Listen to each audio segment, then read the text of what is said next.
Jim, tell me about how you figure out when somebody says they're ready to change and whether or not they actually are. So one of the things I use is what's called the change formula. Okay. Not original to me, but very, very useful.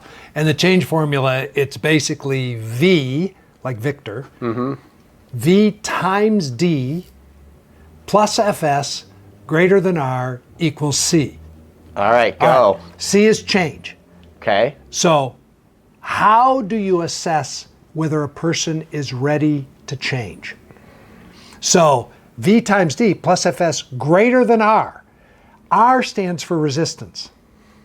Okay. All change meets resistance. And if you get down to it, that resistance is usually some form of fear.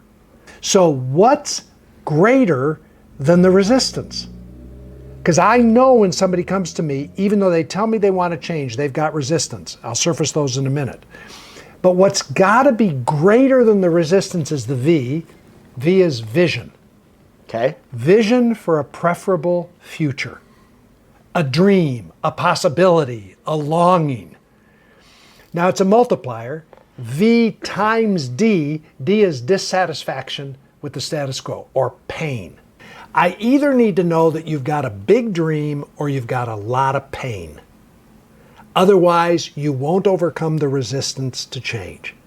So when I'm first listening to somebody, I'm listening for what is your dream and how big is your pain? Well, if they have a big dream that you really believe they're vested in, you go, there's some motivation to overcome the resistance. Because if I'm going to tell them they have to radically change how they're eating, well, most people don't radically change how they're eating unless they've got a big dream. They know they can't ultimately run the Ironman unless they change their diet, or they've got a lot of pain. They're starting to experience that they've lost their mobility. Their diabetes is coming after them. Well, you take those two, you put them together, and let's say they have a bigger dream than that, like they want to live an authentic, fulfilling, passionate, purposeful life, and their vitality and their energy is meaningfully sagging. And then you go, I can come alongside that person. Because with that person, a little bit of Fs, remember the formula is V times D plus Fs. Fs is first steps. The V and the D is like the engine, and the Fs is like the transmission.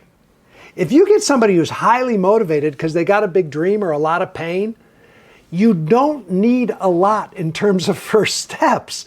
You just say to them, okay, first thing we need to work on is your sleep.